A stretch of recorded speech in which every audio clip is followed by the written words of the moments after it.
Lots of people like Blaziken, so let's make another firefighting type Pokemon starter. Here you go! You Pokemon suck, boo! Game Freak, why you do this? Okay... Actually, it's not okay. Enjoy your third firefighting starter in a row! Why you do this, Game Freak? Hello, Kangasghang!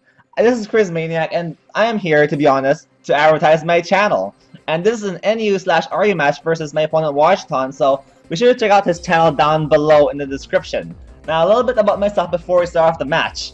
So, I am a new Pokemon YouTuber. I started 3 or 4 months ago. I am aspiring to grow my channel, that's why I'm here. Thank you, WotJon, and company for giving me this opportunity to advertise my channel.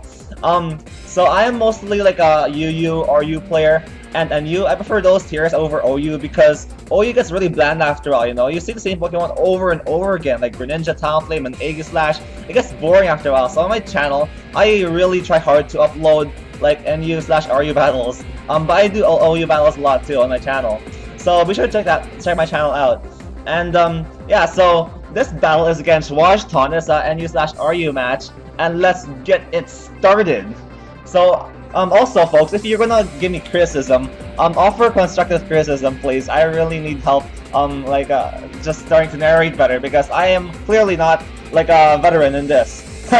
Anyways, he leads out his crest, I lead off my shiny Sudowoodo, my turd, Brock, and in comes WotJon, and right here on the switch, this is great because I set Stealth Rocks, and I know why he didn't stay in there and Shell Smash, because that would be an awesome opportunity to Shell Smash and Earthquake me. But now, everything works out for me because I can just go for the explosion that's boosted by normal gem, going for that awesome animation, and absolutely wreck his physical wall, which is presumably is, because WotJons these days tend to be physical walls. So I do like a good 75% to that WotJon.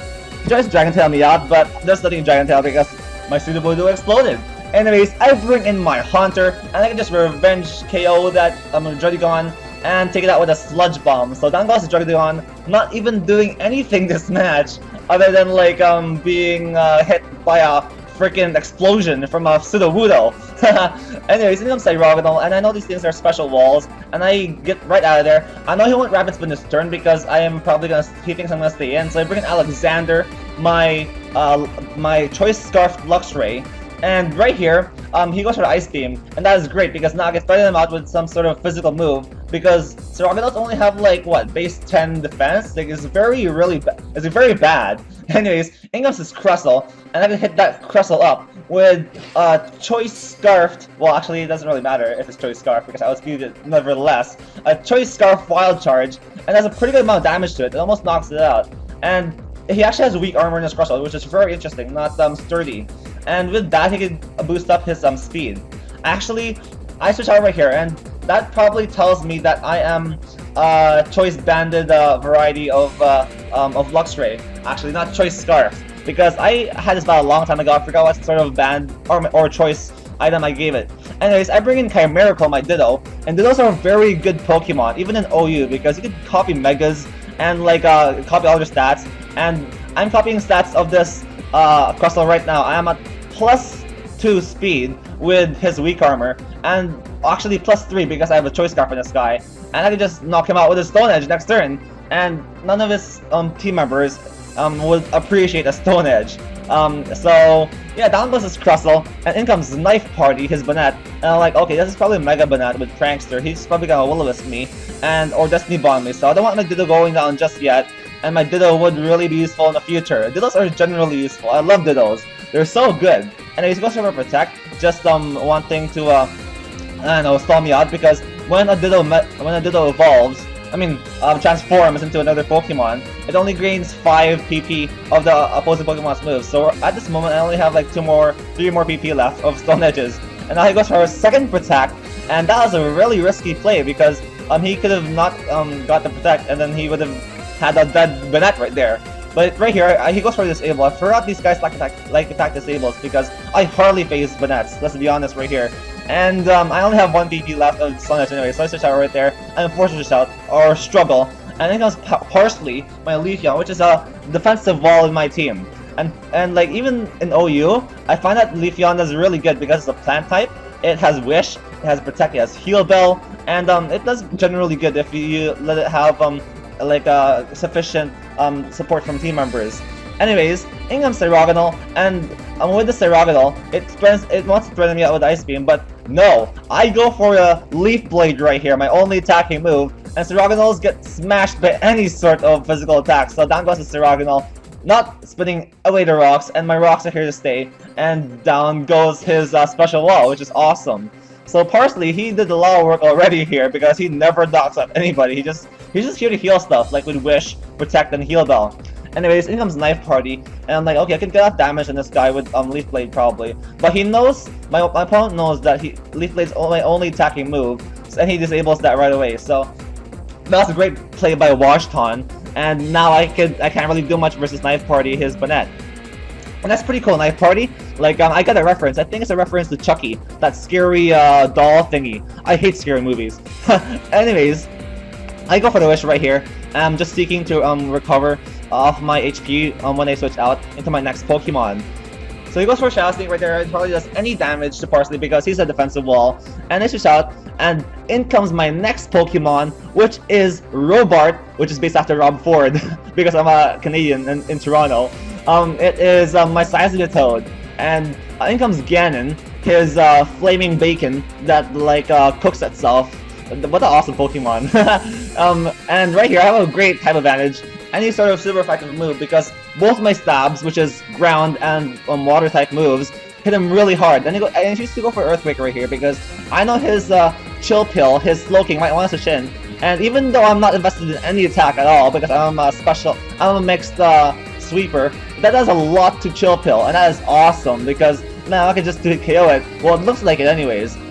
So I go for another Earthquake next turn, just seeking to knock the Slowking out, but it unfortunately lives the hit, and he'd stall me out with Slack Offs because I have Life Orb in this guy, and I don't want to get thrown out or get any unnecessary damage dealt to me. So his Slowking just heals up, and he just wants to like he's just hanging on to life, the Slowking, and imagine like a battle in which a Pokemon is just like sleeping on the ground while you're just trying your best to take it down. That's what's happening right now. And that would be very silly to like imagine in real life actually. Anyways, in comes Alexander, and I'm here to hit it up with a Choice Banded Wild Charge. And I know no Pokemon in this team would like a Choice Banded Wild Charge. And he actually goes for a Slack Off right here, just expecting my Earthquake again. And yeah, I could just stay in and just hit any one of his Pokemon with Wild Charge, and none of his Pokemon would appreciate that. And this Wild Charge absolutely wrecks his Slowking, destroys it, annihilates it, and down goes a Slowking. And no more slacking off for you, and also from Alexander because she knocks herself out with Wild Charge. And in my luxury Alexander, because Alexander the Great, like that great conqueror from back then, it's often symbolized as a sort as like a leopard type thing. Anyways, in comes my Stoned Frog and his Flaming Bacon once again, and right here I discover that he's Choice Scarf because he outspeeds my Seismitoad, and I'm running like a couple of speed EVs in this guy, and I would have been able to outspeed him if he wasn't running a Choice Scarf. So down goes Seismitoad. He destroys me with a superpower, but this gives me a great opportunity just to go into Alegna, my Haunter, and set up a sub. I think right here, I don't know, he went for a second superpower. Maybe he misclicked, or like he overpredicted. I don't know. But then again, the only Pokemon I have left in my team would take a superpower that well, even especially if like he has a -1 in attack. So this gives me I'm not complaining though because this gives me a free sub essentially. Anyways, in comes Knife Party, this Banette, and it starts off a very risky and dangerous game of don't hit him when he has Destiny Bond. So right here, I am trying to get him to Destiny Bond me, and I need to disable the Destiny Bond with my Haunter because it's my sub-disable Haunter. So I'm trying my hardest right now to get him to Destiny Bond me. I can disable the Destiny Bond and destroy him with a Shadow Ball, and not let my Haunter go down, because if he predicts right, my opponent, WotJon, he could basically bring us both down, and I don't want my Haunter to go down with his Banette. Anyways, he takes out my sub with his Shadow Sneak, and I go for the disable right here, and that sucks because now he can go for the Destiny Bond and take us both out. And now most of our ghosts are doomed because he's gonna Destiny Bond next turn, or like the following turn after his Protect, and take us both out. But whatever, take down his Banat, and his Mega is out of the way. But my Haunter is down too, and that kind of sucks. But because it outspeeds everything in this team, it would do a whole lot of damage to all his Pokemon. And yeah, so the last couple of turns was essentially useless because what I tried to accomplish didn't happen at all. Because he Destiny Bonds, I Shadow Ball, take out Knife Party, and this Knife Party did his work, accomplished his mission of taking us both out. So down goes his Banette, and down goes Haunter. So that kind of sucks. But whatever, that was a pretty fun, like nerve-wracking couple of turns right there, just trying to out-predict my opponent. Anyways, my second last Pokemon is Parsley, and in comes Ganon, and I'm like, okay, I could get him to hit himself with Recoil with his Flare Blitz, and I think I could take one move because I'm a physical wall. So I go for a Protect right here, just seeking to get more leftover recovery, so I could get the maximal amount of recoil on his Ganon, on his Flaming Pig, which is his Emboar. So he goes for a Flare Blitz right there. I'm like, okay, Parsley, man, you can live this. I bet you can. And he goes for that, and Parsley survives with 18 health, and that is awesome because I could go for the Wish right here, go for a Protect, and deal more damage to Ganon as a recoil damage. So that's awesome. My Parsley is indirectly doing damage to his Emboar. And why do you keep saying Parsley? Leafeon, there you go. So I go for the Protect right here, and yeah, I get more HP back. And of course, he's gonna go for a Flare Blitz because his choice locked into that move. And I get most of my HP back, and I can possibly live another hit, I'm hoping, and stall this Ganon out, this Emboar.